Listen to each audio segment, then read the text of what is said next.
menggantikan Pak Novi untuk mata kuliah strategi pembelajaran. Nah, untuk strategi pembelajaran kemarin itu membahas tentang apa? Oh, belum sama sekali. Oke. Mungkin nanti saya akan sampaikan dari awal dan juga nanti next pembelajaran berikutnya akan saya sampaikan secara rinci dan juga jelas. Oke. Karena saya belum kenal kalian semua, sekarang saya akan mengabsen satu-satu. Di sini saya sudah ada absen dari kelas PBI 2A ya. Oke. Yang pertama Awanah hadir. Oke.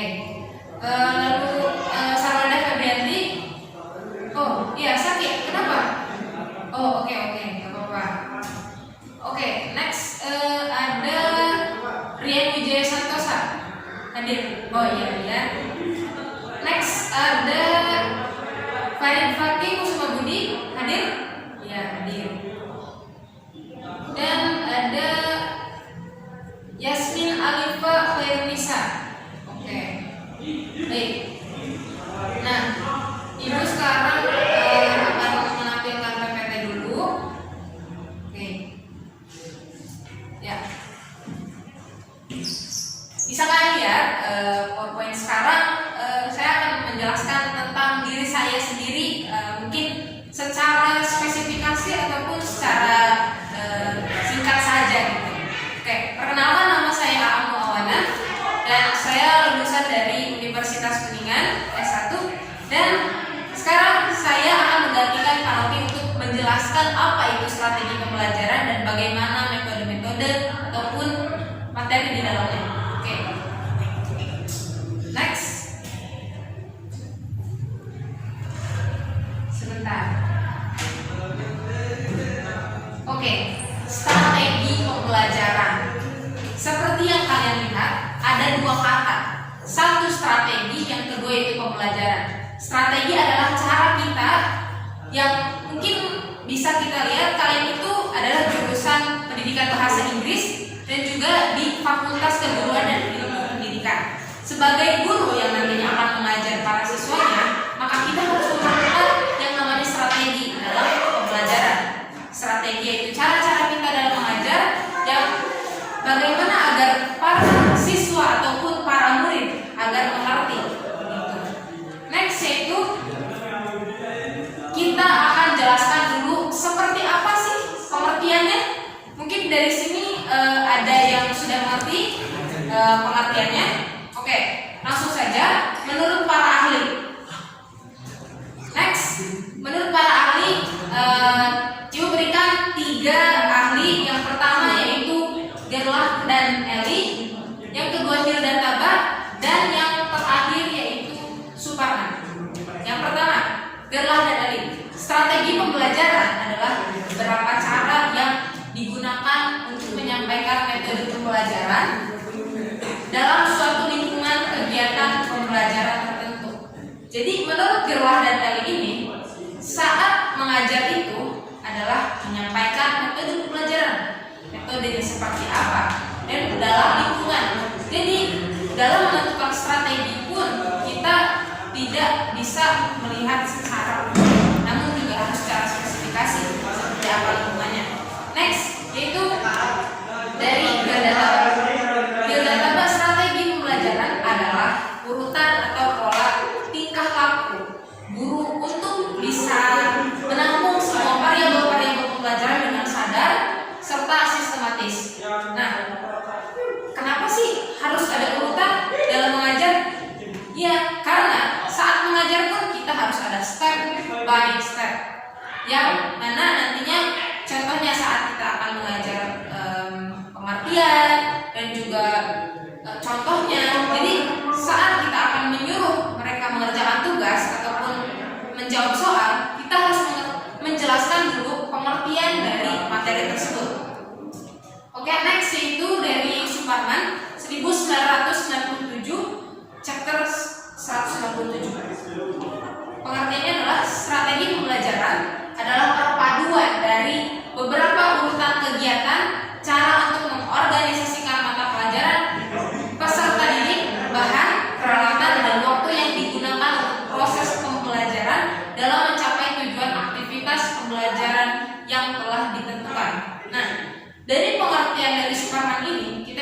simpulkan bahwa saat mengajar pun kita yang harus diorganisasikan adalah materi pelajarannya, bahannya, dan seperti apa peserta didiknya. Siapa yang akan kita ajar? Contohnya saat kita akan mengajar SD dan juga SMP dan SMA itu berbeda sekali. Saat mengajar SD itu harus lebih speak up, dan saat mengajar SMP bagaimana kita harus membuat para murid itu lebih aktif. Oke, kita next ke slide berikutnya, yaitu kriteria pemilihan strategi pembelajaran. Wah, kenapa sih Bu ada kriteria? Ya, karena kriteria itu menentukan hasil dari akhir saat kita mengajar gitu. Nah, untuk yang pertama yaitu kompetensi dasar. Nah, kompetensi dasar ini yang kalau bisa kita bayangkan itu sebagai akar gitu. Nah, dari akarnya itu sendiri kita harus menentukan seperti apa. Lalu next dari indikatornya. Indikator contohnya saat kita akan mengajar, indikator seperti apa sih yang cocok gitu. Dan next materi pembelajarannya. Materi pembelajaran, jadi sebelum kita akan mengajar itu, materi pembelajaran itu harus ditentukan terlebih dahulu. Yang bisa dilihat itu dalam RPP. Sebelum kita mengajar, kita harus merencanakan terlebih dahulu. Nah, di perencanaan RPP itu kita menjelaskan materi pembelajarannya seperti apa dan materi-materi apa yang akan nanti disampaikan dan juga media apa yang akan digunakan. Next yaitu karakteristik pembelajaran. Nah, di sini dijelaskan lagi pembelajarannya itu ingin yang seperti apa sih karakternya. Nah, nanti kita jelaskan di next slide yaitu tentang metode. Oke. Next yaitu keterlibatan siswa dalam proses pembelajaran. Nah, siswa itu harus ada keterlibatan atau enggak itu ditentukan dari kita. Contohnya yaitu di dalam Kurtilas kurikulum 2013 tidak menjelaskan banyak materi tapi lebih ke ada exercise 1, 2, 3. Nah, itu para guru harus menjelaskan perintah dan juga nanti yang mengeksplornya itu para muridnya. Nah, gitu. Lalu next yaitu ada efektivitas, efisiensi, dan daya tarik. Nah, dalam kriteria pemilihan ini kita harus memilih yang efektif, yang cocok dengan cita-cita dari negara kita ini sendiri. Dari RPP ini kita tidak bisa menyusun semena-mena, tapi kita harus lihat dari kurikulum yang menentukan gitu. Kurikulum menentukan dan kita baru membuat RPP seperti itu. Next itu kemampuan guru dalam melaksanakan. Nah, kalian yang nantinya sebagai guru harus bisa menentukan pola dalam mengajar. Terakhir itu sumber dan fasilitas. Sumber itu untuk apa? Contohnya itu materi. Materi itu saat akan kita sampaikan harus kita lihat contohnya materi itu dari sumber mana gitu, dari jurnal mana, karena itu sangat menentukan penjelasan dari materi tersebut. Dan juga fasilitas itu seperti sebuah media yang nantinya akan menghantarkan antara guru dan juga murid. Oke, next kita akan jelaskan tentang media. Oke, untuk pengertian media sendiri adalah segala sesuatu yang menghantarkan pesan dari sumber kepada penerima. Nah, sumbernya siapa? Sumbernya adalah kalian yang nantinya sebagai guru dan penerimanya adalah para murid. Nah, media seperti apa yang nantinya akan kalian pakai? Nah, di sini ada beberapa media yang akan dijelaskan oleh saya, yaitu pertama media grafis, media audio, media visual, dan yang terakhir media audiovisual. Nah, media ini apakah bermanfaat? Tentunya sangat bermanfaat. Apalagi contohnya kita bayangkan di kegiatan belajar mengajar di saat masa pandemi ini. Contohnya yaitu Google Classroom, iKlas, ataupun Google Conference. Google Conference itu ada yang nantinya akan kayak untuk menghantarkan antara para murid dan siswa itu untuk melaksanakan kegiatan belajar mengajar. Nah, dan juga kegiatan media audio. Contohnya media audio itu, contohnya kalian akan mengajar pelajaran bahasa Inggris contohnya. Nah, itu ada listening section gitu ya. Nah, media audio yang kalian pakai itu harus kalian pikirkan matang-matang gitu. Contohnya yaitu, mungkin akan saya pakai dari lagu. Nah, itu adalah sebuah media yang nantinya mungkin akan memperjelas seperti itu dan akan menjelaskan bagaimana materi itu dijalankan seperti itu. Oke, next, yaitu ada macam-macam strategi pembelajaran. Bu, kok ada macam-macamnya sih? Kan ngajar tinggal ngajar aja loh. Tentu strategi pembelajaran ini sangat dituntut dalam mengajar. Apalagi sekarang guru itu harus memiliki yang namanya potensi dan juga karakter yang mungkin bisa menyampaikan materi itu secara rinci dan juga bisa masuk ke dalam otak para siswanya. Oke. Next. Nah, yang pertama dalam macam-macam strategi pembelajaran ini, para mahasiswa ataupun siswa sekarang itu lebih memilih untuk mengaplikasikannya langsung. Contohnya saat kita mengajar, kita harus memberikan contoh yang mungkin akurat saat mengajar itu, yang ada pautannya dengan dunia nyata. Contohnya saat menjelaskan satu materi, kita pautkan dengan dunia nyata. Next, yaitu mendorong komunikasi kelompok. Nah, dalam strategi ini, bagaimana caranya kita mendorong para siswa itu harus bisa speak up, komunikasi lebih bagus, dan juga harus banyak bicara saat belajar seperti itu. Nah, biasanya itu dibagi dulu kelompok dan para siswa akan berdiskusi dengan satu masalah ataupun dengan satu topik yang nantinya akan didiskusikan oleh para siswa itu. Next, yang ketiga, cari tahu teknik belajar yang tepat. Nah, kita sebagai guru harus lihat dulu lingkungannya seperti apa. Wah, lingkungannya mereka sepertinya pada aktif semua nih. Oh, berarti kita harus mengedepankan yang namanya kelompok belajar yang nantinya ada diskusi. Nah, soalnya kalau misalkan para siswa yang aktif dan dituntut dengan guru yang terlalu banyak bicara, nah itu akan membuat para murid itu seperti tidak mengerti, bosan. Next, menciptakan suasana yang bebas gangguan. Nah, yaitu dari sisi lingkungan, yaitu tempatnya. Nah, untuk tempatnya itu kita harus di dalam kelas ataupun online itu dalam Google Meet ataupun Zoom meeting. Nah, cara menciptakan suasana yang bebas gangguan itu seperti apa? Seperti saat kita mengajar, yaitu mengharuskan para murid itu fokus dan juga mengharuskan para murid untuk tidak saling mengobrol. Nah, seperti itu. Next, yaitu fokus pada eksplorasi dan pemecahan masalah.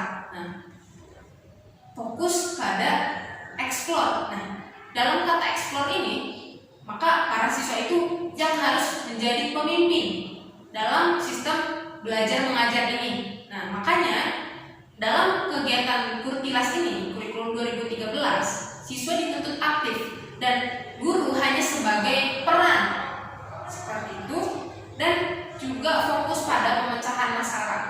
Hanya adanya diskusi, adanya debat, yang itu akan membuat pola pikir para murid itu menjadi lebih aktif. Oke, sampai sini ada pertanyaan mungkin? Oh, tidak ada. Siap. Ibu jelaskan kembali, yaitu pemicu motivasi belajar. Nah, kita sebagai guru harus mengerti seperti apa sih maunya siswa, tapi tetap terarah gitu dengan cita-cita kita untuk menyampaikan materi yang akan kita sampaikan. Jadi pemicu motivasi belajar ini adalah bagaimana para siswa agar mau tetap belajar dan cepat untuk memahami materi yang kita ajarkan. Makanya harus ada motivasi belajar, bisa dilakukan sebelum mengajar ataupun di tengah-tengah saat mengajar ataupun bisa di akhir. Next, yaitu berbagi pendapat. Berbagi pendapat bisa dilakukan oleh guru kepada siswa ataupun siswa kepada guru. Nah, berbagi pendapat ini bisa di dalam konteks materi yang sedang dipelajari, yang menyangkut dan berkaitan dengan dunia nyata ataupun di luar materi tersebut. Karena hal itu justru akan membangun chemistry antara guru dan murid. Nah, karena dengan rasa senang si murid kepada guru, maka akan juga merasa senang dengan materi yang diajarkannya. Nah, next yaitu mintalah siswa saling mengajar satu sama lain. Contohnya yaitu dengan adanya tugas video pembelajaran atau teaching simulation. Nah, dengan adanya tugas seperti itu bisa memicu para murid bisa berperan aktif dan berpikir bagaimana cara mengajar yang baik. Nah, seperti itu. Next, yaitu ada poin ketiga, metode pembelajaran. Nah, metode pembelajaran yang pertama, oke, di sini ada 1, 2, 3, 4, 5, 6, 7, 8, 9. Ada 9 metode pembelajaran yang akan saya jelaskan kepada kalian semua. Yang pertama yaitu metode ceramah. Oke. Yang kedua yaitu metode diskusi. Yang ketiga metode demonstrasi. Yang keempat metode metode simulasi. Yang kelima metode diskusi. Yang keenam metode latihan. Yang ketujuh metode bermain peran. Yang kedelapan metode sumbang saran. Dan yang terakhir adalah metode studi kasus. Oke, kita lanjut ke yang pertama dulu. Yang pertama yaitu metode ceramah. Nah, metode ceramah itu pengertiannya apa sih? Nah, pengertiannya adalah metode ceramah yang merupakan penuturan materi di dalam bahan ajar dengan cara lisan yang dilakukan oleh pengajar. Contohnya yaitu saat guru menyampaikan secara lisan tanpa adanya media ataupun tanpa adanya penghantar aplikasi ataupun media seperti laptop atau itu yang dilakukannya secara lisan dan langsung gitu. Dan biasanya hal ini mungkin akan efektif kalau misalkan si muridnya itu memahami dari awal ataupun memperhatikan gurunya dari awal sampai akhir. Next, yaitu metode demonstrasi. Metode demonstrasi adalah jenis metode yang menyajikan materi pelajaran pada siswa yang dicampur dengan adanya penjelasan. Nah, ada bedanya dengan metode ceramah. Metode demonstrasi ini ada dicampurkan dengan adanya penjelasan. Mungkin adanya media seperti Ibu jelaskan dengan PowerPoint presentation, itu dengan adanya poin yang Ibu sampaikan kepada kalian, ada juga penjelasan yang saya sampaikan. Bukan hanya secara lisan judul-judul yang saya berikan, yaitu ada juga penjelasan yang mungkin secara rinci dan juga jelas. Oke, next, metode diskusi. Nah, metode diskusi adalah jenis metode yang menghadapkan siswa dalam suatu permasalahan untuk mencari solusi yang tepat. Nah, metode diskusi ini sangat cocok untuk para mahasiswa ataupun anak SMA, senior high school. Nah, biasanya untuk metode diskusi ini, guru itu lebih berperan aktif sebagai pengawas, yang berperan aktif sebagai yang proaktif itu biasanya hanya para muridnya yang nantinya akan diskusi bersama teman-teman sekelasnya dan juga akan dipantau oleh gurunya. Apakah metode ini sangat efektif? Menurut saya, metode ini sangat efektif karena akan memicu para siswa untuk lebih berekspresi dalam berbicara. Seperti itu. Next, yaitu metode stimulasi. Metode simulasi. Metode simulasi merupakan metode yang menyajikan situasi tiruan yang dimaksudkan agar setiap siswa memahami konsep dan juga materi yang disampaikan. Nah, biasanya metode simulasi ini saat seorang guru sedang menjelaskan itu akan adanya yang namanya situasi tiruan. Contohnya saat seorang guru matematika sedang mengajarkan tentang fungsi. Nah, fungsi ini kita tirukan kepada sebuah kehidupan nyata. Contohnya yaitu kepada 1 apel, 2 apel, 3 anggur. Nah, itu metode simulasi ini akan membuat para murid lebih membayangkan secara serius dan akan menyerap lebih cepat di dalam otak. Oke. Karena PowerPoint-nya sudah selesai, ada yang mau ditanyakan pada Ibu? Mungkin dari Rian ada yang mau ditanyakan? Oh, tidak ada. Oke. Dari sini materi yang Ibu sampaikan sudah mengerti semua, atau mungkin kalau misalkan kalian ada rasa malu, bisa langsung tanyakan ke KM kalian. Nanti KM kalian yang koordinir untuk bertanya ke Ibu ya. Karena waktunya juga sudah habis, untuk metode-metode lainnya akan Ibu sampaikan di pertemuan selanjutnya, yaitu metode latihan, metode bermain peran, dan juga metode sumbang saran. Ya, mungkin dicukupkan sekian untuk pertemuan kali ini. Ibu ucapkan terima kasih yang sudah datang di kegiatan belajar sekarang. Terima kasih. Assalamualaikum warahmatullahi wabarakatuh.